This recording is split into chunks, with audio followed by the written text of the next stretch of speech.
Every now and then, my buddy Jack calls me up for work. He's one of those guys who can do just about anything. Drywall, framing, finish work, you name it. And the thing is, he's not just good. He's fast, clean, and takes pride in doing things right. But he wasn't always this confident. When Jack started out at 20, he was just another kid with tools and ambition. No connections. No reputation. Just a drive to prove himself. That's when he met Frank, an older, smooth-talking supervisor who seemed like he was helping young guys get started. Frank had charm, experience, and he knew how to make people feel like they owed him. So when he offered Jack his first real drywall job, Jack jumped at the chance. He worked day and night, on stilts half the time, finishing walls faster and cleaner than anyone expected. He was proud, ready to hand over the completed work, and get his first full paycheck. But when payday came, Frank handed him only half the money. "Wait," Jack asked. "I thought it was $1,200 for the whole job?" Frank smiled that greasy, fake supervisor smile. "Yeah, but you finished faster than expected," he said. "You didn't really work the full hours. Be grateful I gave you this much." Jack's heart sank. He didn't know what to say, or how to fight back. Frank had gotten him the gig. Frank controlled the site. And at 20, Jack didn't want to burn bridges. So he let it slide. He told himself it was just a one-time thing. But it wasn't. A few months later, another job. Another miscalculation. Frank shaved money off again, this time claiming budget issues. And then Jack started hearing whispers from other workers. Frank had been shortchanging everyone. Some were too scared to complain. Others were just desperate for any work. That's when something in Jack snapped. He realized Frank wasn't doing this out of necessity. He was doing it because he could. Because he thought the young, hungry guys wouldn't fight back. So Jack walked away. No big argument. No yelling. He just stopped taking Frank's calls. Instead, he built his own reputation, one honest job at a time. Word spread about this young drywaller who worked fast, treated people fairly, and paid on time. Within a couple of years, Jack wasn't just working. He was running small crews. Supervising sites. He became that guy others looked up to, the one who had been through the grinder and came out stronger. 5 years passed. Jack was doing great. Homes were going up left and right. He had steady business, loyal workers, and a waiting list of clients.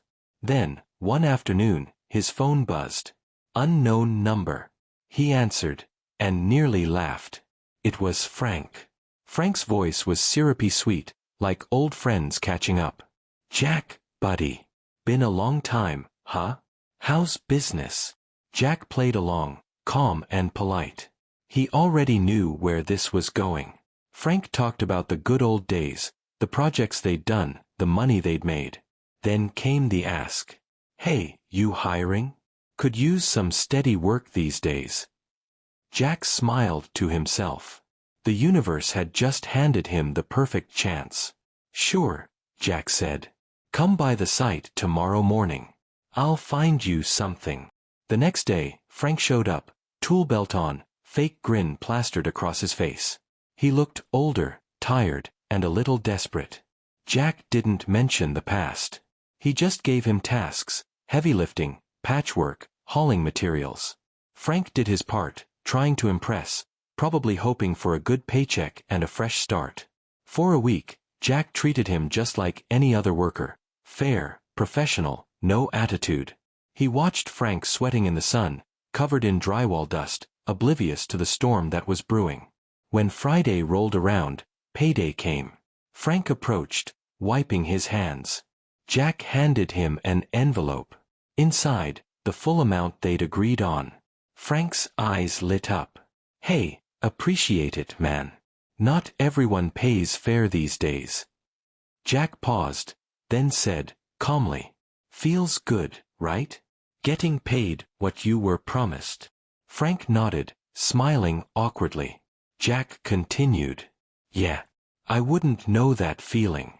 When I worked for you, you never paid me what you promised. Frank froze. The smile dropped. I just wanted to show you how it's supposed to be, Jack said, his voice steady. Now you know what fairness looks like. Don't come back to the site. Don't call me for work. We're done. Frank's face went pale. He didn't say a word. He just turned around and walked off the site, the sound of his boots crunching on gravel echoing behind him. Every worker who saw it knew. They didn't cheer, but you could feel the respect, the silent nods that said, "That's how you do it." Jack didn't humiliate him. He didn't shortchange him. He didn't yell. He just made sure Frank felt the sting of his own actions. In the one language Frank always understood, money. That day, Jack didn't just get revenge. He reclaimed his dignity. And everyone who worked with him saw it. There's strength in kindness, but there's power in justice. Sometimes revenge isn't about tearing someone down. It's about showing them the mirror, letting them see who they really are. And nothing's more satisfying than watching karma clock in right on schedule. If this story gave you chills, smash that like button. And tell me in the comments, what's the most satisfying revenge you've ever seen at work? And of course, subscribe for more real-life karma stories like this one.